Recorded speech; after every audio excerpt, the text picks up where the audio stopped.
যাকাত খরচ হবে ওই ধনী ব্যক্তিদের কাছ থেকে যাকাত মালিক যারা হবে তাদের কাছ থেকে যাকাতের অর্থ কি করবা তুমি সংগ্রহ করে তোমার কাছে রাখবে। আমি অমুক মাসের অমুক তারিখে তোমার কাছে একজন আমার পক্ষ থেকে প্রতিনিধি পাঠাবো, তার কাছে তুমি সেই যাকাতের অর্থটা দিয়ে দিবে। ঠিক আছে ইয়া রাসূলুল্লাহ, আমি গেলাম। হযরত হারিস ইবনে মিরাদ রাদিয়াল্লাহু তাআলা তিনি বাড়িতে আসলেন, ওনার পুত্রে ওনার সম্প্রদায়ে আসলেন। এসে সবাইকে কেউ তুমি সর্দার পুত্রের, আগে তো পুত্রের সর্দার থাকতো, এবং এই সর্দার যা বলতেন সেটাই ছিল আইন, সেটাই ছিল শক্ত। সেটা উনি সবাইকে দাওয়াত দিলেন যে আমি মুহাম্মদুর রাসূলুল্লাহ সাল্লাল্লাহু আলাইহি ওয়াসাল্লামের কাছে গিয়েছি, ওনার কাছে আমার ওনাকে ভালো লেগেছে, উনি শেষ নবী, সর্বশ্রেষ্ঠ নবী, আমি ওনার কাছে ইসলাম গ্রহণ করেছি, তোমরাও ওনার পক্ষ থেকে দাওয়াত গ্রহণ করো, আমি তোমাদেরকে ইসলামের দাওয়াত দিচ্ছি। ওনার দাওয়াত পেয়ে ওনার পুত্রের সমস্ত লোক আলহামদুলিল্লাহ সবাই ইসলামের ছায়া করে এসে উপস্থিত হয়ে সবাই যখন ইসলাম গ্রহণ করছেন, উনি বললেন আল্লাহ রাসূল সাল্লাল্লাহু আলাইহি ওয়াসাল্লাম বলেছেন যে তোমাদের মধ্যে যারা ধনী মানুষ আছো, যাকাত দেওয়ার উপযুক্ত, আল্লাহ রাসূল বলেছেন তোমাদেরকে যাকাত দেওয়ার জন্য তোমরা তোমাদের যাকাতের অর্থটা আমার কাছে জমা করো। আল্লাহ রাসূল অমুক মাসের অমুক তারিখে এত তারিখে লোক পাঠাবেন, এগুলো ওনার কাছে আমরা হ্যান্ডওভার করে দেব। হযরত হারিস ইবনে মিরাদ রাদিয়াল্লাহু তাআলা সকলের যাকাতের অর্থ কি করলেন, সংগ্রহ করলেন, এবং মুসলমান হিসেবে প্রথমে যে নিয়ম কানুন আল্লাহ রাসূল বলে দিয়েছেন এগুলো তাদের মধ্যে তালিম ধর্মীয় দিচ্ছেন, সবাই নামাজ কালাম পড়তেছে, ওই তালিম ধর্মীয় অনুযায়ী তারা চলতেছে। নির্ধারিত সময় যখন পার হয়ে গেছে, এখন আল্লাহ রাসূলের পক্ষ থেকে কি আসতেছে না, কোনো প্রতিনিধি আসতেছে না।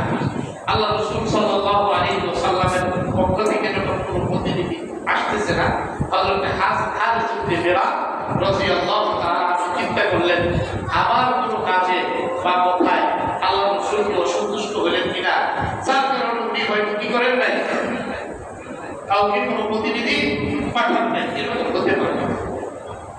উনি এই চিন্তা করে করতেছেন, মানে খুব চিন্তিত, এবং গোত্রের যে সকল লোকজন আছে এদেরকে নিয়ে মনে করে যে কথা বলা আমাদের 10 নম্বর নোট, 9 নম্বর নোট বা 11 নম্বর নোট, 12 নম্বর করে আসতে পাই সেইটা নেই, মাথায় রাখে, তাই না? আমরা সবাই এখানে কি করে চলে যাই, 2 দেরিও কি হইতে পারে। আচ্ছা, সবাইকে নিয়ে আপনি যখন মনে করেন মহল্লার একটা পত্রিকায় যে রাস্তায় আসবে আল্লাহ রাসূলের প্রতিনিধি, সেই জায়গায় জমা হয়েছে। এদিকে রাসূল সাল্লাল্লাহু আলাইহি ওয়াসাল্লাম হযরত ওয়ালিদ ইবনে উকবা রাদিয়াল্লাহু তাআলা আনহু কি করেছেন, পাঠিয়েছেন, নির্ধারিত তারিখে পাঠিয়েছেন। তো উনি আস্তে আস্তে আস্তে পথের মধ্যে ওনার ভিতরে চিন্তা যে এই হারিস ইবনে মিরাদের যে ওলির স্থানিক পুত্র, ওদের সাথে আমাদের পুরানা দুশমনি আছে, ওদের সাথে আমাদের কি আছে, পুরানো দুশমনি আছে। এখন আমি যদি সেখানে যাই আর ওরা যদি আমাকে একটা মেয়ে হত্যা করে দেয়, ওনার ভিতরে কি দিছে শয়তান, এই কথা অস্পষ্ট জাগ্রত করে দিছে, বুঝছেন তো? তো আল্লাহ রাসূল কত সময় ওনাকে পাঠাইছেন, খালিদ ইবনে ওয়ালিদ ওই পথের মধ্যে এই চিন্তা করতে করতে যাবো কি যাবো না, যাবো কি যাবো না, আগাবো কি পিছাবো, এই চিন্তা করতে করতে একটু সময় কি হয়ে গেছে, পার হয়ে গেছে। আবার সত্য মনে করেন 1 দিন 2 দিন কথার কথা লেট হয়ে গেছে। এখন ওই পুত্রের সামনাসামনি কাছাকাছি যখন গেছে উনি, যে দেখছে যে সর্বনাশ, 11 নম্বর 9 নম্বর 10 নম্বর রোডের সামনে দেখা যায় মানুষের জটলা, বিরাট বড় দল দেখা যাইতেছে। এরা আগাইছে কি জন্য, যে যদি আসে আমরা তাকে ইস্তেকবাল করব, যদি আসে আমরা তাকে কি করবো, অভ্যর্থনা দেব।